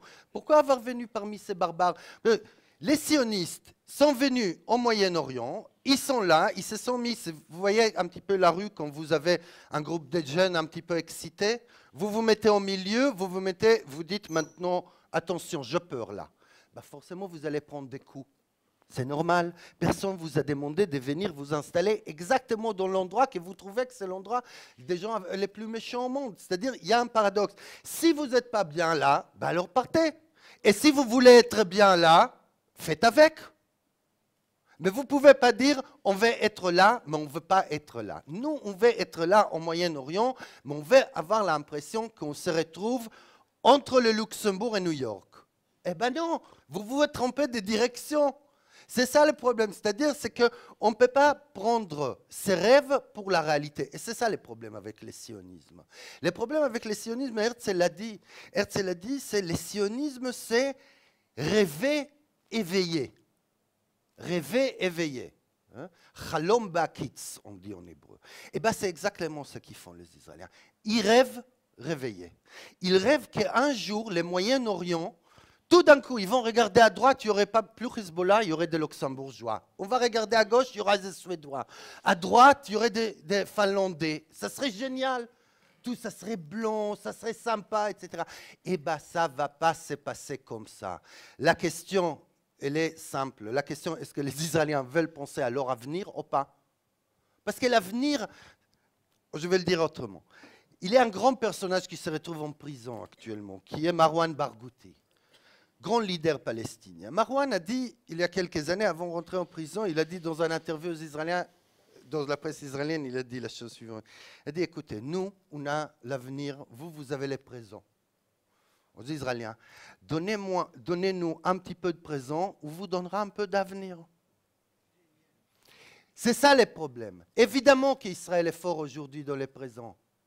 Mais l'illusion que 5,5 millions de personnes austères pourront mettre à part 1 milliard de personnes, c'est une illusion de dingue, une illusion de fou. La question, c'est la question de comment s'intégrer, comment faire partie, comment devenir. Eh bien, moi, je dis, faire peser aujourd'hui le prix de l'occupation sur la société israélienne. Il n'y a aucune raison au monde, vous ne pouvez pas me donner une pour laquelle la société israélienne a un intérêt à faire la paix aujourd'hui. Aucun. Aucun. Il n'y a pas une raison. Il n'y a pas une raison. Israël a parmi les économies fortes dans le monde. Israël, dans un état de guerre, est un grand exportateur de sécurité. Si elle n'est plus en état de guerre, elle va exporter quoi? Toute l'informatique, tout ce qui est l'invention israélienne, l'économie porteuse est une économie de guerre. L'Israélien vit bien. Les Israéliens sont parmi ceux qui voyagent le plus dans le monde. Israël mène des programmes de recherche et des signatures d'accords de coproduction culturelle partout dans le monde. Pourquoi, au nom de Dieu, les Israéliens auront besoin de la paix? Ils n'ont pas besoin, ils ne veulent pas. Ils ne veulent pas parce qu'ils n'ont pas besoin. Moi, je veux créer une situation dans laquelle le prix de la non-volonté de paix et le prix de l'occupation sera pesé directement sur la société israélienne. C'est ça qui a compris la société blanche sud-africaine. Je suis absolument d'accord avec vous. Ce n'est pas comparable. Il y a des choses qui sont comparables, mais ce n'est pas analogique. Eh bien, la société blanche sud-africaine, un jour, a compris que donner l'égalité aux Noirs, c'est sa garantie de survie. C'est-à-dire, il faut être vraiment un rêveur réveillé pour y croire qu'on peut continuer à marcher sur la gueule de gens depuis 70 et 80 ans et que ces gens vont regarder et vont dire un petit peu plus, chérie, un petit peu plus. Il faut être débile pour penser ça.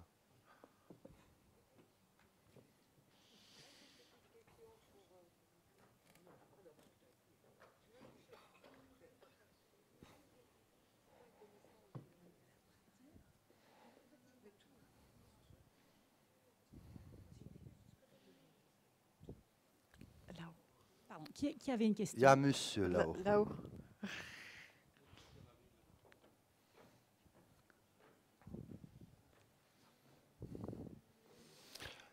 Et pendant que le micro passe, monsieur, sur cette histoire de la sécurité, justement, Armel a expliqué tout à l'heure le fonctionnement de la propagande, de la Hasbara. Un des champs les plus importants de la Hasbara, c'est diffuser les arguments. Ce n'est pas par hasard que quand on écoute ce qui se pense amis d'Israël, parce que moi je pense que ce n'est pas des amis, je pense que c'est des ennemis, ce qui se pense amis d'Israël, ils répètent les mêmes genres d'arguments. C'est-à-dire qu'ils ne sont pas des arguments réfléchis, mais qui sont un petit peu un truc de perroquet.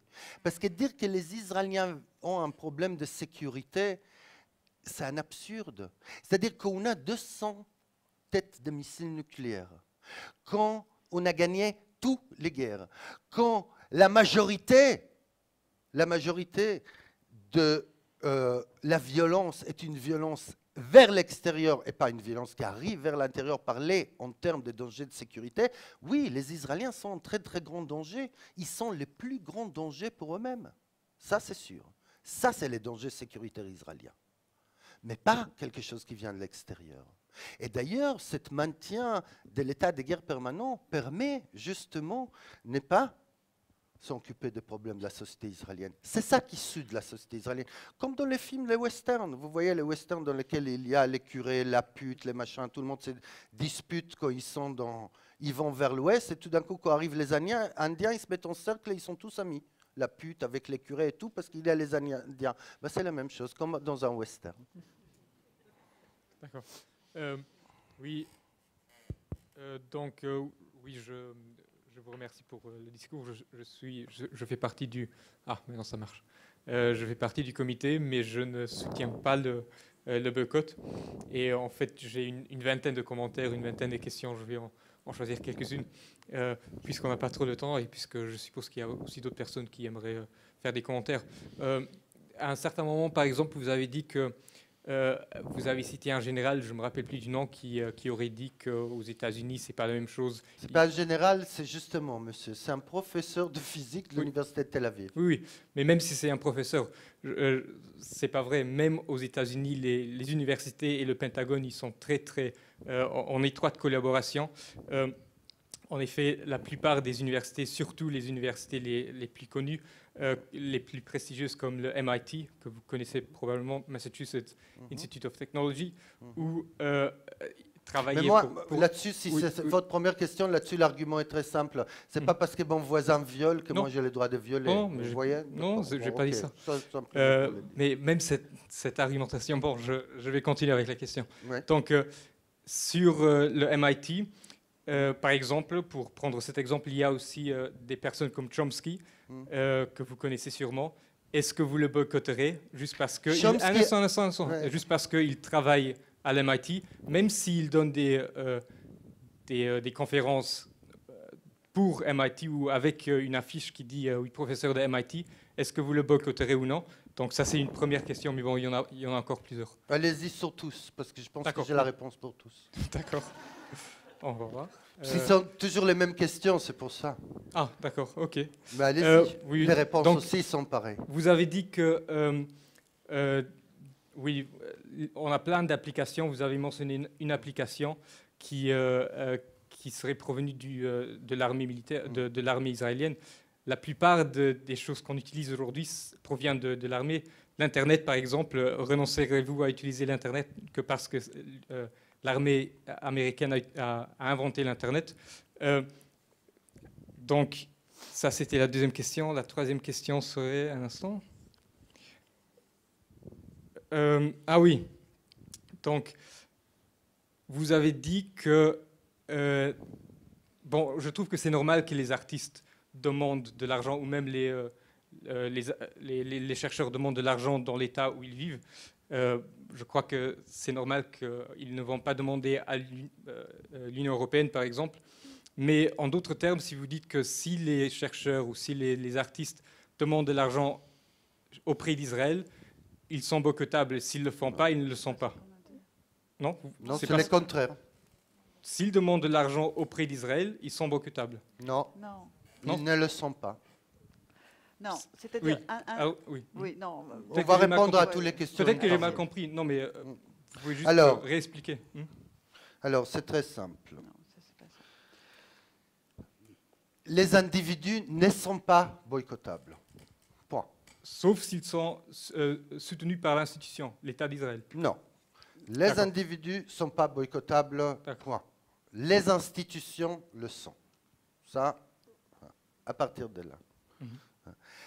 Une personne ne peut pas être boycottée tout simplement par le fait qu'elle touche des subventions de l'État. Ce n'est pas une raison de boycott. C'est dans les lignes directrices. Et l'exemple qui est donné, c'est dans le cadre de retour des impôts. C'est normal que si je paye des impôts, je demande une subvention de culture, je la reçois. C'est normal que si je paye des impôts, je reçois de l'eau. C'est pour ça que j'ai donné des exemples. Par contre, le fait que je reçois l'eau en payant des taxes, je ne suis pas imposé, je suis imposé à payer la facture, mais personne ne me dit, vous devez chanter les matins des louanges de la société d'eau. N'est-ce pas? La même chose. Si je touche une subvention culturelle, je ne suis pas boycottable. Mais si j'accepte la condition que cette subvention culturelle, ça veut dire que je serai dans les catalogues du ministère des Affaires étrangères, que je serai diffusé à l'étranger avec les logos, là, si j'accepte, je suis boycottable. C'est-à-dire qu'on a vu déjà des exemples de gens qui ont touché des subventions, comme par exemple, je vais vous donner un exemple, un cinéaste, Avi Mougrabi. Avi Mougrabi touche des subventions normales des fonds de cinéma israéliens. Avi Mougrabi, ces films sont diffusés à la 8e chaîne israélienne. Avi Mougrabi refuse à tout prix participer dans laquelle n'importe quelle manifestation qui est organisée à l'étranger par une institution officielle israélienne, comme Avi Mugrabi refuse absolument que les copies de ces films voyagent par la valise diplomatique israélienne. Ça, s'il aurait fait voyager ces films par la valise diplomatique, aurait accepté les logos du consulat, il serait boycottable. Donc, au contraire, on est boycottable qu'on accepte la position d'ambassadeur vis-à-vis de l'étranger. Ok. D'accord. Je vais vous répondre deux petites questions avant parce que c'est la même réponse. Écoutez, vous avez parlé des relations entre l'armée et l'État et les universités. Bien sûr, on le sait. Ça fait partie de la catastrophe universitaire. Évidemment qu'on sait que MIT, ils ont d'un côté les playgrounds et de l'autre côté, il y a toute la zone militaire de MIT. C'est vrai. Et par rapport à Chomsky, est-ce que Chomsky doit être boycotté parce qu'il est à MIT? À ma connaissance, les Amérindiens n'ont pas émis encore un appel au boycott des institutions américaines, mais je vous promets que si les Amérindiens vont émettre un appel de boycott des institutions culturelles américaines, et ça, moi, j'y serai pour. Ce que je suis en train de vous dire, c'est la question n'est pas le boycott.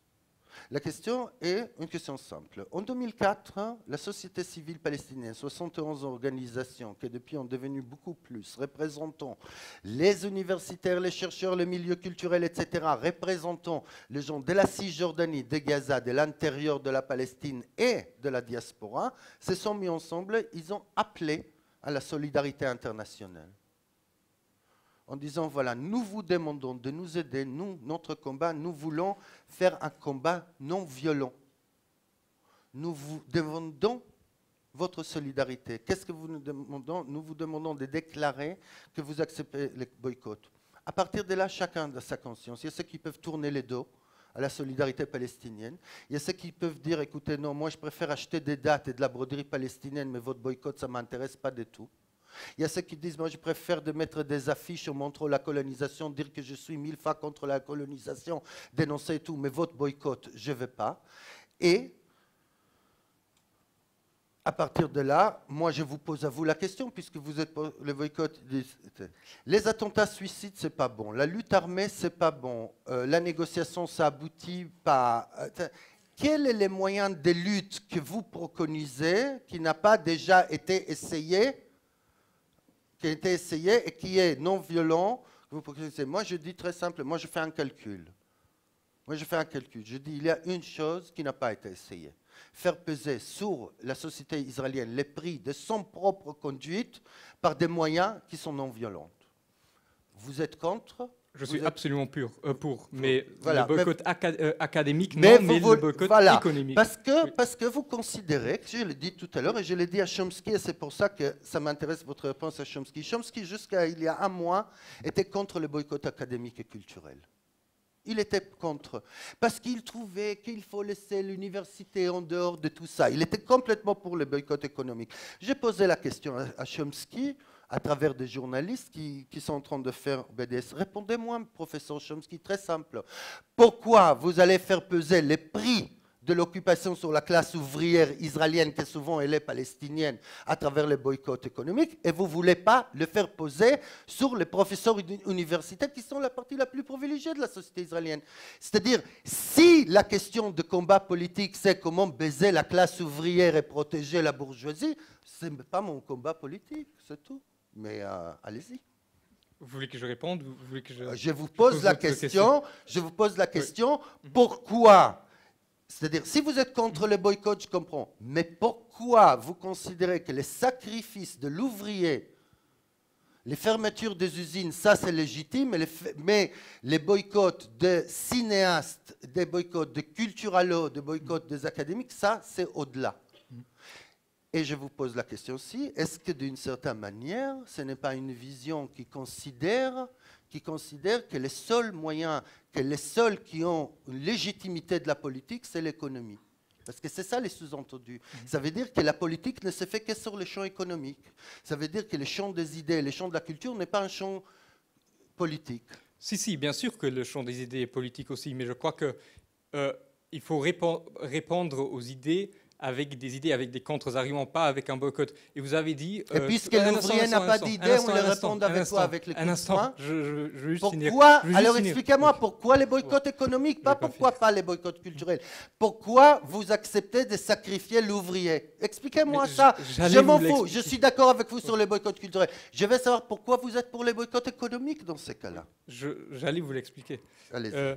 Donc, alors je suis pour un boycott économique, je ne suis pas pour un boycott culturel, académique, parce que je trouve que si on veut vraiment attaquer Israël, bon, je crois que d'abord, Israël souffre plutôt économiquement à cause du boycott économique. Ils l'ont dit. Non, ils l'ont dit. Faux. Ils l'ont dit. Ah, vous les croyez? Non, mais c'est pas que... Ah bah ça, c'est différent. Non, mais ils ont dit aussi qu'ils ont un droit historique. Ils ont dit aussi que les Palestiniens, c'est des animaux à deux pattes. Ils ont dit aussi qu'il n'y a jamais eu de Palestiniens. Ils ont dit.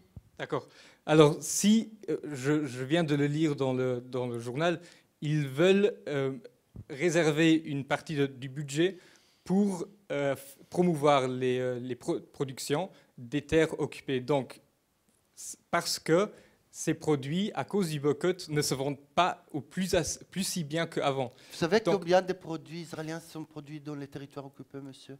Même si c'est... Dans l'économie israélienne, vous savez combien représente toute l'économie des territoires occupés par rapport à l'économie israélienne? Vous savez? Oui, c'est peut-être pas...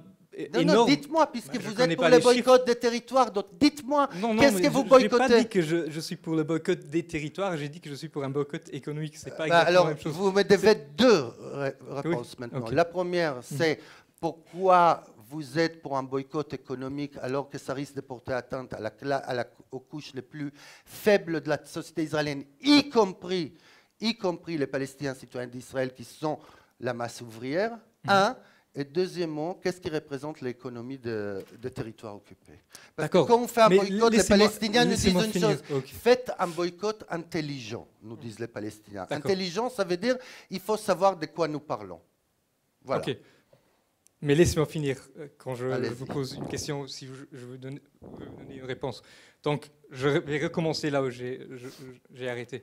Je trouve que le boycott intellectuel n'est pas bien, parce que je trouve que si on veut vraiment répondre, c'est par des contre-arguments. Et vous avez dit avant que le capital d'Israël, c'est son image. Je ne suis pas très sûr. Je crois que le capital principal, c'est vraiment l'économie. Parce que même si, je trouve, et vous l'avez dit, je crois, à un certain moment, l'image d'Israël est vraiment très négative dans le monde. Et même si, mais vous l'avez dit avant.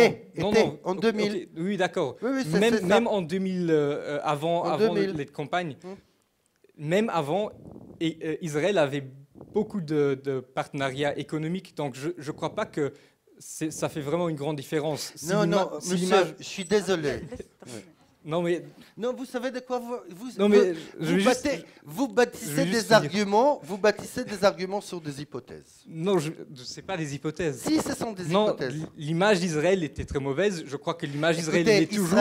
Israël vient de signer 2,7 milliards de dollars d'échanges avec l'Inde. Mais justement, c'est nouveau. Pardon. Justement. À propos de l'image d'Israël, il y a une chose qu'il faut bien distinguer.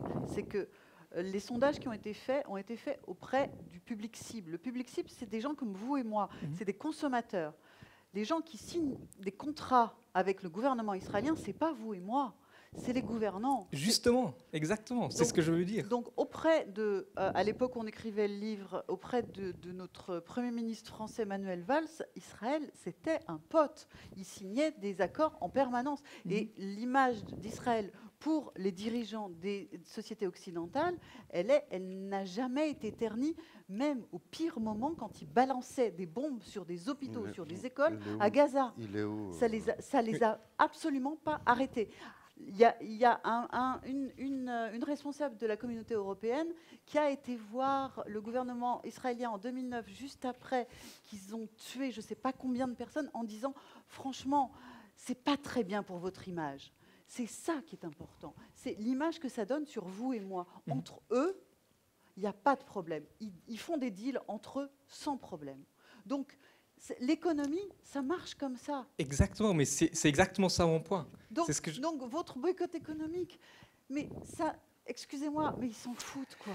Non, mais attendez, c'est quand même ça. Si, je ne sais pas où est-ce que vous avez été, mais si vous avez l'intention d'acheter un drone pour protéger votre piscine, moi je vous conseille personnellement, n'achetez pas un drone israélien. Là, je comprends que vous faites un boycott économique. Mais justement, l'économie israélienne est une économie d'échange inter-États. C'est-à-dire, personne ne vous pose la question à vous si achetez des hélicoptères ou pas. C'est-à-dire, votre marge en plus de pression dans le cadre de boycott économique, elle est très minime. Elle est plus que symbolique. C'est-à-dire l'influence que nous pouvons avoir en citoyens sur est-ce que le Luxembourg, oui ou non, la Suisse, dans ces cas-là, va acheter les 25 drones pour protéger sa forêt ou pas. Notre marge là-dessus, malgré les 56 000 signatures de citoyens suisses, la fédération et les cantons s'en foutaient et ont décidé d'acheter des drones israéliens. Mais ça, c'est pour ça que les Israéliens n'investissent presque rien, que dalle, dans la lutte contre le boycott économique. Pourquoi ils investissent tellement, d'une façon si acharnée, contre le boycott culturel et académique? Pourquoi le président israélien dit que c'est le boycott académique qui est une menace stratégique? Alors, moi je dis une chose, s'il le dit, on a dit ils disent, s'il le dit, je dis, si c'est une menace stratégique, et moi, j'ai la possibilité de vous menacer stratégiquement, je serais quand même très idiot de ne pas le faire. Sauf si je suis dans le cadre d'un combat sur ma propre conscience. C'est-à-dire, je me lève le matin et je me dis, mais quand même, il faut faire quelque chose pour ces pauvres Palestiniens. Allez, à partir de maintenant, dès que je rentre au supermarché, j'achète plus de bombes israéliennes, j'achète plus de drones israéliens, j'achète... non. On est intelligent, on pèse là où c'est efficace. Ça vous fait mal les boycotts académiques, c'est les boycotts académiques qu'on utilisera. Ça vous fait mal les boycotts culturels, c'est les boycotts culturels. C'est quelqu'un, c'est un enseignant dans une université israélienne et un cinéaste israélien qui vous le dit. Pourquoi? Parce que d'une chose très simple, je n'ai jamais vu un riche qui renonce à sa richesse. Je n'ai jamais vu un privilégié qui, un bon matin, s'élève et dit « je veux moins de privilèges ». Je n'ai jamais vu un homme qui dit au nom de l'égalité de salaire entre femmes et hommes « je renonce à une partie de mon salaire ». Par contre, l'histoire m'a appris que sous la pression, des gens sont prêts à faire des choses qu'ils n'ont jamais fait auparavant. C'est-à-dire que si demain il y a la grève, les boycotts de patrons masculin, peut-être il y aurait changement de salaire, d'égalité de salaire. Mais si l'idée, c'est comment ne pas fâcher l'ennemi dans le cadre de la lutte, vous avez raison. Il ne faut surtout pas les fâcher, etc. Les points de vue d'efficacité symbolique. La question symbolique, ce n'est pas par hasard que les Israéliens ont décidé de pénaliser les boycotts économiques, les boycotts culturels. Ce n'est pas par hasard qu'ils mobilisent les artistes de plus en plus et qu'ils coincent les artistes eux-mêmes. C'est-à-dire, c'est un combat pour les universitaires israéliens, c'est un combat pour les artistes israéliens pour prendre recul, pour ne pas signer cette lettre qui les oblige puisque vous avez reçu des subventions de l'État pour la promotion à l'étranger, vous devez agir. Qu'est-ce qu'il dit le contrat lui-même?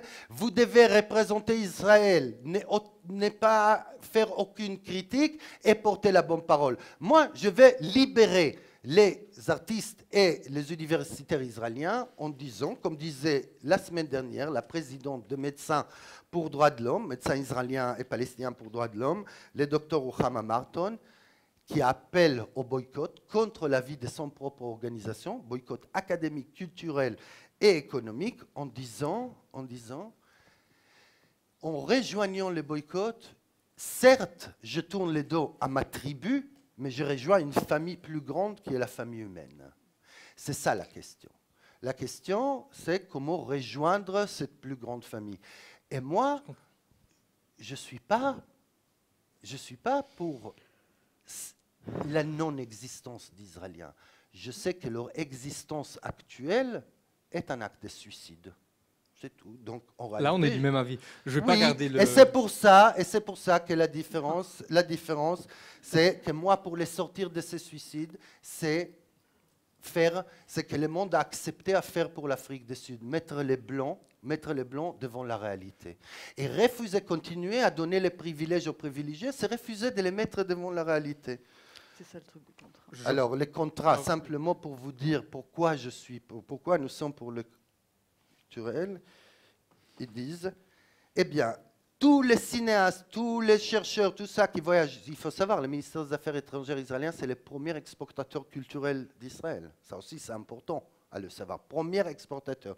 Eh bien, ils disent, ils doivent signer toutes les autorités israéliennes, lorsque les autorités israéliennes prennent en charge la promotion d'un artiste à l'étranger par un contrat confidentiel dans lequel celle-ci s'engage en tant que prestataire, je cite, à fournir des services de qualité au ministère pour promouvoir les intérêts politiques de l'État d'Israël à travers la culture et les arts, en contribuant à créer une image positive d'Israël. C'est ça qu'ils signent. Moi, je vais les libérer de ces contrats.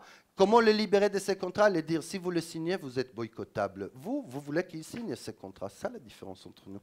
Je pourrais y répondre, mais je ne vais pas le faire. Je crois qu'on peut le faire après. Oui, s'il y a quelqu'un d'autre qui veut poser une question, je sais pas.